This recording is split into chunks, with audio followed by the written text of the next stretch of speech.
All right, with less than 24 hours for the counting of votes, according to the Election Commission of India, the counting of the votes and the announcement of trends for the Bihar elections 2025 will commence at 8 a.m. on the 14th of November, with the final results expected to be declared by the evening.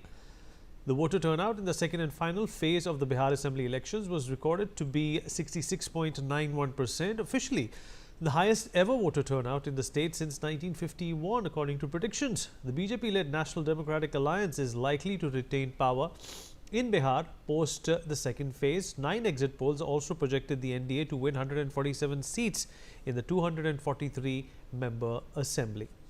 Union Minister Giriraj Singh has said that people of Bihar have voted for development under the leadership of Narendra Modi and Nitish Kumar. We won 206 seats in 2010 and we will win even more than that. Whether it's Akhilesh Yadav, Lalu Yadav, Tejasvi Yadav or Rahul Gandhi, why would anyone vote for these people in Bihar? Listen. Akhilesh Yadav हों, चाहे लालू यादव, तेजस्वी यादव, राहुल गांधी, बिहार में क्यों इन लोगों को vote देगा? दंगा फैलाने के लिए, हिंदू मुसलमानी करने के लिए, रोहिंग्या को बचाने के लिए, बांग्लादेशी घुसपैठियों को बचाने के लिए, लालू यादव जैसे भ्रष्ट को क्यों वोट देगा, जो पूरा परिवार के लिए ही जीवन जिया? किस यादव को मदद किए? न गरीब को मदद किए, न यादव को मदद किए। अराजकता के लिए वोट देगी। इसलिए बिहार की जनता ने विकास के लिए नरेंद्र मोदी और नीतीश कुमार के नेतृत्व में उनके पक्ष में वोट दिया है। और मैं फिर कह रहा हूं, कल निकलेगा 2010 से ज्यादा स्ट्राइक रेट रहेगा। 206 सीट आया था, उससे अधिक आएगा। Abhishek Singh, my colleague, is joining us on the broadcast. Abhishek, Giriraj Singh पूरे कॉन्फिडेंस, आत्मविश्वास के साथ बोलते हुए कि एनडीए की सरकार ही वापस आएगी। बिहार में क्यों लोग किसी और को वोट देंगे?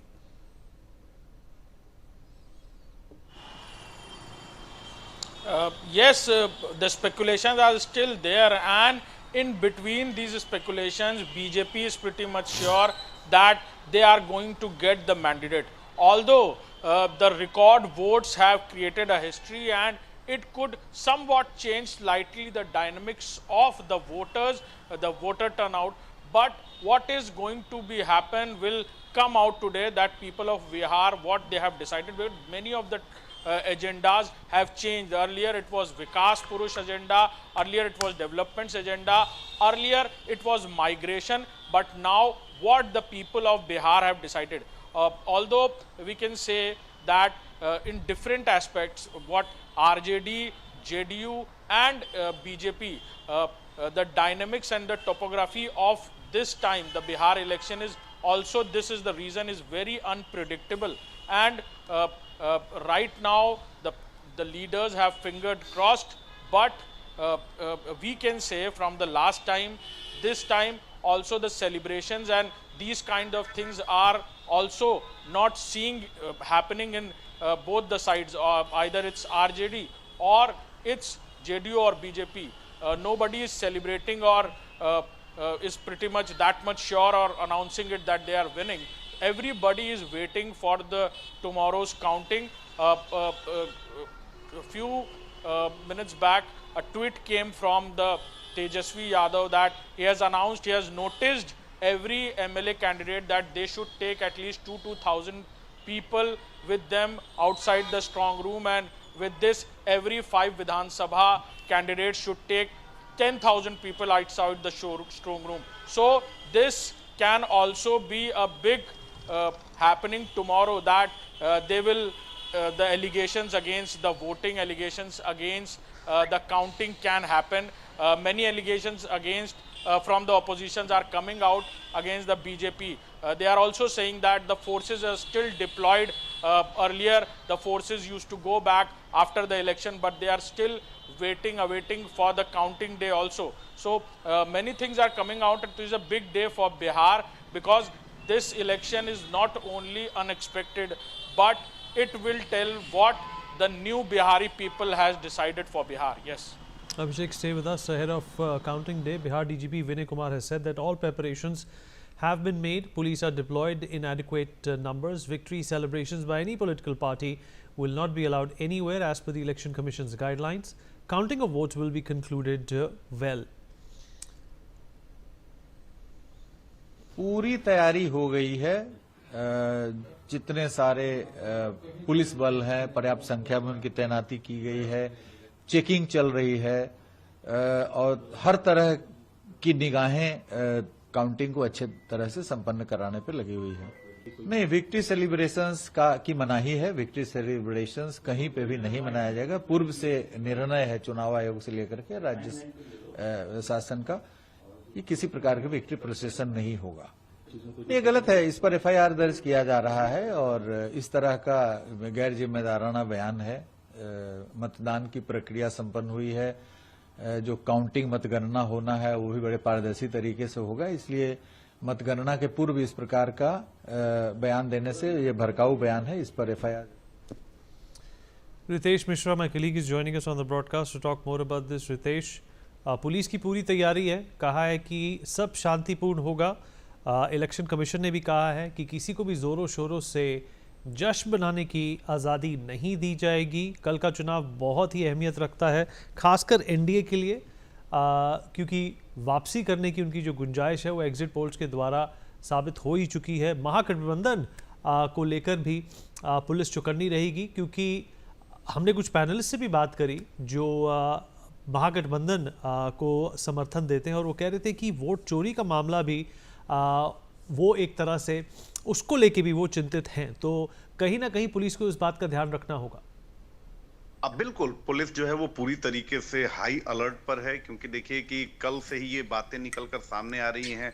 क्योंकि एसआईआर के मुद्दे पर आपने देखा है किस तरीके से इलेक्शन कमीशन जो है वो बिहार में घिरा हुआ था।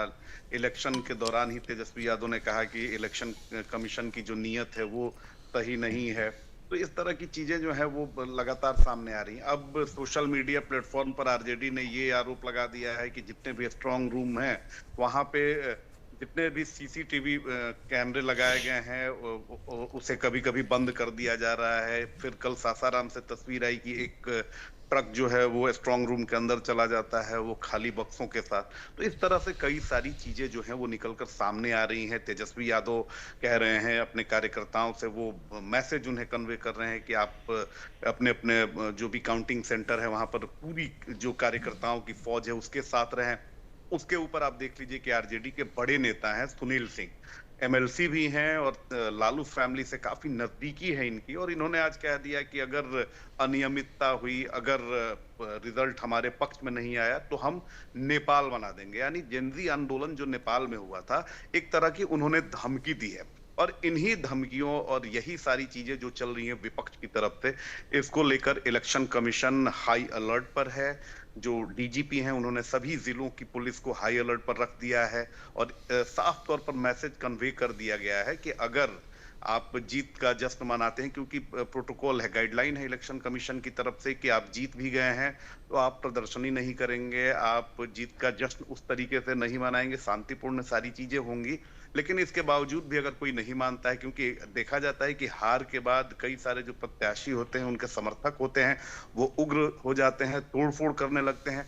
और ऐसे में जिस तरह से महागठबंधन के नेता बार बार बयानबाजी कर रहे हैं, मैसेजेस कर रहे हैं, सोशल मीडिया पर मैसेज कन्वे कर रहे हैं, तो उसको लेकर पुलिस पूरी तरीके से चौकन्नी है, अलर्ट पर है।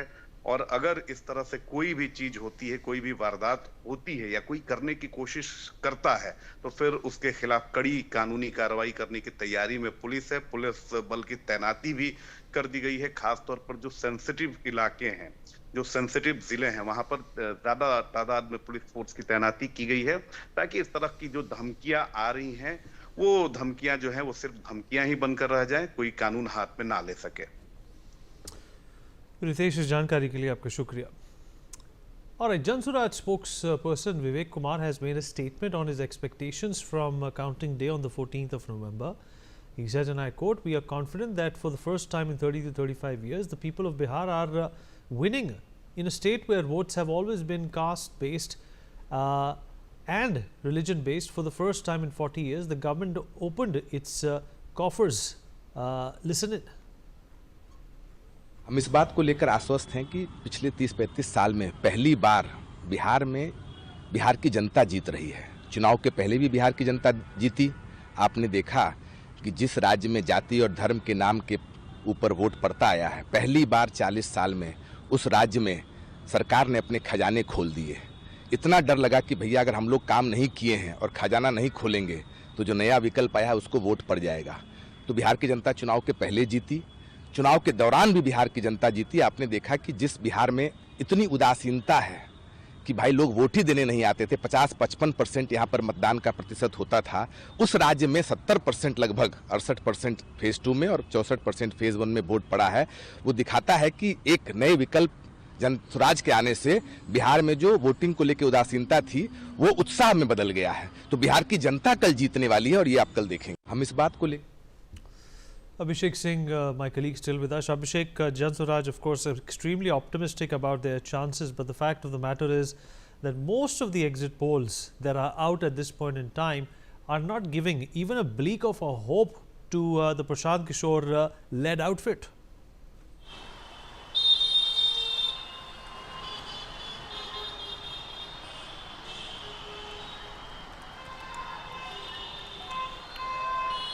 Abhishek, if you're there with us. Yes. Abhishek, Jan Swaraj highly optimistic about their chances, but the exit polls are predicting exactly opposite of this optimism, not giving Jan Swaraj too much of a leeway in these elections. Yes, you can say the last two elections in the country and what the exit polls has shown, people are not that much enthusiastic and not excited about these exit polls, but on ground Jan Swaraj party is excited. The people of the party is excited. Himself, Prashant Kishore, is saying that he will become not only the game changer but he will decide. But on ground, some of the seats where BJP and RJD have been in 50-50 situation, in those seats, some of the seats in Simanchal, some of the seats in central of the Bihar, some of the seats where Prashant Kishore's 2,000 to 3,000 or more than votes will be the decisive votes, and he won't be able to win himself those seats, but he can make or distort the game of the party. So this can be happen. Also, the speculations are there that Prashant Kishore's party himself is not going to perform this much well, but he can distort the game of, or he can cut the votes of either Bhajpa or RJD in some of the seats. So this confidence is coming out from Jan Swaraj and their leaders. But what will happen will come out after 12 or in the evening. But things are pretty much unexpected this time in Bihar, and also we can say the Prashant Kishore and his role earlier, past and now, what he is saying, people of Bihar have decided in their polls. Yes. Stay with us. In fact, final preparations are underway at a counting center in Darbhanga ahead of the assembly election results to be declared tomorrow.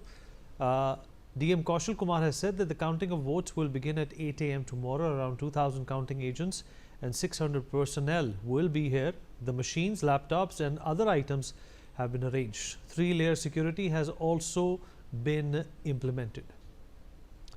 Shailendra, my colleague, is joining us on the broadcast to talk more about this. Shailendra, Darbhanga में गिनती की और गिनती के बाद जो तैयारियां हैं उसकी पूरी अपडेट दे दी गई है पुलिस द्वारा, क्या जानकारी दे सकते हैं आप? सब जगह दरभंगा ही नहीं, चाहे पटना हो या कहीं पूर्णिया हो या मोतिहारी हो, सब जगह पर 3-लेयर सिक्योरिटी है। और 3-लेयर सिक्योरिटी में ऐसी सिक्योरिटी है कि आप वहां पर इतना भी पर नहीं मार सकता जहां पर स्ट्रांग रूम है, यानी यहाँ ईवीएम रखे हुए हैं। और साफ तौर पे है, सब जगह ब्रीफिंग्स हो गई है। जो डीएम है यानी रिस्पेक्टिव जिलों के, उन्होंने बता दिया कि कैसे कैसे काउंटिंग होगी और क्या क्या रहेगा। तो ये कह सकते हैं कि अब पूरी तरह से बिहार जो है वो काउंटिंग के लिए तैयार है। और साफ तौर पे है काउंटिंग के बाद की जो स्थिति होती है या काउंटिंग के दौरान की जो स्थिति होती है, मतगणना के जो सेंटर्स हैं वहां तो सुरक्षा के इंतजाम किए ही गए हैं, लेकिन वो इलाके जहां ये माना जाता है कि जब काउंटिंग हो रही होगी या काउंटिंग के को लेकर कुछ रुझान आएंगे, कुछ गड़बड़ हो सकता है, यानी ऐसे इलाकों को चिन्हित किया गया है और वहां भी डिप्लॉयमेंट बड़े पैमाने पर किया गया है। सेंट्रल पैरामिलिट्री फोर्सेस का, स्थानीय पुलिस है और साफ तौर पे है कि विशेष इंतजाम या कहीं बड़े और कड़े इंतजाम जो है वो बिहार में किए गए हैं। क्योंकि पिछले 2-3 दिनों में जिस तरह से हम लोगों ने देखा कि कहीं पर पर्चियां मिली, कहीं एक ट्रक चला गया और उसको लेकर एक हंगामा हुआ, उसको लेकर एक बखेड़ा खड़ा हुआ। हालांकि जो वहां लोग थे यानी जो पार्टियों के प्रतिनिधि हैं उन्होंने अपना संतोष जताया, लेकिन एक हंगामा तो हो ही गया और प्रशासन को जवाब देते नहीं बन रहा था। और यही वजह है कि अब जब लगभग कहे कि 12 घंटे से थोड़ा सा ज्यादा का समय बचा हुआ है, जब काउंटिंग शुरू होगी तो उससे पहले ही एक एक चीजों को चेक किया गया है, एक एक चीजों को देखा गया है। और जो जिलों के चूंकि आरोज होते हैं यानी कि रिटर्निंग अफसर हैं, जो जिले के डीएम होते हैं, उन्होंने हर तरह की तैयारियों की समीक्षा की है, जांच की है। जो एसपी हैं उन्होंने सुरक्षा को लेकर जो व्यवस्थाएं हैं उनको देखा है, कहां कहां डिप्लॉयमेंट करना है, कहां कहां पर्सनल्स को लगाना है यानी सुरक्षा बलों को लगाना है, वो सब चीजें की गई है। All right, more breaking news coming in. The Election Commission has said that counting will take place at 46 centers across 38 districts. A total of 7.4 crore voters were eligible to decide the electoral fate of over 2,600 candidates. Polling in two phases on the 6th of November and 11th saw a record high level of participation at nearly 67%. The days leading up to the verdict have been marked by heightened security amid sharp allegations by the RJD against the EC and the state administration as well. Shailendra, चुनाव आयोग को लेकर भी विपक्ष ने काफ़ी आपत्तियां जाहिर की हैं और कहा है कि जिस तरीके से ये एक इलेक्शन कंडक्ट करना चाहिए था बिहार में, वैसा नहीं हो पाया है। केंद्र सरकार और साथ ही साथ जो एनडीए है बिहार में, उन्होंने कहा है कि ये विपक्ष की एक आदत बन गई है कि जब भी वो हारने वाले होते हैं किसी न किसी वजह से चुनाव आयोग को दोषी करार दे देते हैं। देखिए, चुनाव आयोग को आज से दोषी नहीं करार दिया जा रहा। चुनाव आयोग को दोषी तभी से करार दिया जा रहा जब एसआईआर शुरू हुआ था, या कहीं उससे पहले भी ईवीएम को लेकर जो सवाल उठते रहे हैं। और साफ तौर पे है विपक्ष में, चाहे वो कांग्रेस हो चाहे आरजेडी हो, उसकी ओर से लगातार सवाल उठाए जाते रहे और सवाल ही उठाए नहीं जाते रहे हैं। बीजेपी का ऑफिस तक बता दिया गया उसको और कहा गया कि भाजपा का एक ऑफिस है। तो ये कह सकते हैं कि नेता जो है अपनी लिमिट्स जो है, चूंकि चुनाव आयोग एक स्वतंत्र बॉडी है और वो अपने हिसाब से काम करता है, लेकिन वो सुविधा के अनुसार और अपनी राजनीति के अनुसार यानी उनकी जो राजनीतिक सुचिता है उसके अनुसार वो एक्ट करते हैं। और विशेष बात है, आज भी हम लोगों ने एक बयान ऐसा देखा, यानी आज भी ये कहा गया चुनाव आयोग को लेकर ही कि अगर आप कुछ ऐसा करते हैं तो ये कह सकते हैं कि जो नेपाल की स्थिति हुई थी वही पटना की स्थिति होगी, वही बिहार की स्थिति होगी। ये बात कहते हुए एक नेताजी दिखे, यानी आरजेडी के नेता हैं, और साफ तौर पे वो कह रहे थे हम चेतावनी दे रहे हैं। और इससे पहले भी ये आरजेडी की कहे कि नेता की बात ही नहीं है। अगर बात करें तेजस्वी यादव की, जो नेता प्रतिपक्ष हैं, यानी कि बिहार के सबसे कहे कि मोस्ट डिमांडिंग नेता हैं और ये कहें कि विपक्ष के नेता हैं। और अगर पिछले चुनाव में देखें तो सबसे बड़ी पार्टी बनकर आरजेडी उभरी थी, और भले ही उसकी सरकार नहीं बनी लेकिन अपने गठबंधन में, और कहे कि अगर इंडिविजुअल देखा जाए तो सबसे बड़ी पार्टी बनकर आरजेडी उभरी थी। और उसके नेता हैं तेजस्वी यादव, वो भी लगातार एक तरह से कहें चुनाव आयोग पर सवाल खड़े करते रहे हैं, और सवाल ही नहीं खड़े करते रहे हैं, उस गंभीर आरोप भी लगाते रहे हैं। और साफ तौर पे है, जैसा कि मैंने पहले कहा कि कल भी एक ऐसी स्थिति आई थी और वो रोहतास की स्थिति थी कि वहां पर एक ट्रक जो है वो गया था 7:59 पर, और उसको लेकर जो बखेड़ा खड़ा हुआ, पूरी रात हंगामा चलता रहा। और साफ तौर पे है जो वहां के आरओ हैं यानी जो डीएम है वो सफाई देते रहे कि ये जो कहे कि ट्रक है वो एज पर नॉर्म्स आया है और उसमें जो बक्से लदे हुए हैं वो खाली हैं, और वो इसलिए आए हैं क्योंकि जब मतगणना हो जाएगी तो उसके बाद जो ईवीएम्स हैं उनको ले जाया जाएगा। और उसको शैलेंद्र, आप रहिए हमारे साथ। While the NDA constituents have already started basking in the glory of possible victory based on the exit poll results. The Mahagathbandhan parties have rejected them. Meanwhile, Jan Swaraj Party chief Prashant Kishore called the exit polls fake and said he is confident that Bihar is headed towards a historic change. Abhishek, my colleague with us on the broadcast. Abhishek, of course, the exit polls completely lopsided towards the NDA. Prashant Kishore rejecting them, saying that they are fake and false.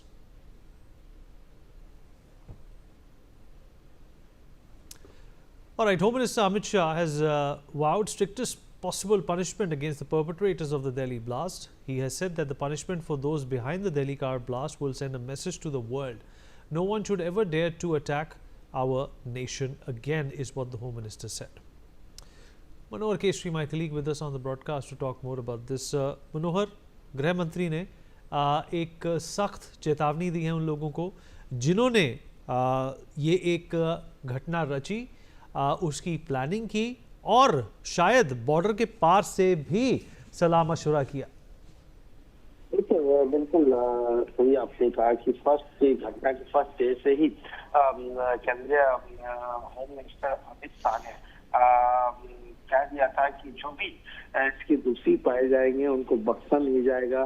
तमाम इसे हर पहलुओं से जांच कर रही है। कल cabinet ने भी कहा कि ये हिनियस जो है सो टेरर अटैक है और उसके बाद आज फिर गृह मंत्री अमित शाह ने इस बात को कहा है कि जो भी इसमें पकड़ा जाएगा, चाहे सरहद के पार से हो, तो भारत सरकार जो इसके खिलाफ सख्त कार्रवाई करेंगे, उन्हें बख्शा नहीं जाएगा। याद होगा प्रधानमंत्री नरेंद्र मोदी ने भी इस बात का जिक्र किया था जब कल भूटान से लौटे और घायलों के साथ लोकनाथ हॉस्पिटल में मुलाकात की थी, उनसे हालचाल जाना था और उन्होंने कहा था कि जो भी दोषी पाया जाएगा उनको उन्हें न्याय का सामना करना पड़ेगा, उन्हें नहीं बख्शा जाएगा। जी Manohar, आप रहिए हमारे साथ। As per sources, notorious drug smuggler Mohammed Suhail Sheikh, who was deported from Dubai and arrested in Mumbai, has named Bollywood personalities Shraddha Kapoor, Siddharth Kapoor, Zishan Siddiqui, Nora Fatehi, Alisha Parker, Abbas Pastan in his statement. Mohammed Suhail Sheikh was arrested in a 252 crore rupee drug seizure case, is what we're learning at this point in time. All right, we're taking a short break on that note. We'll be right back.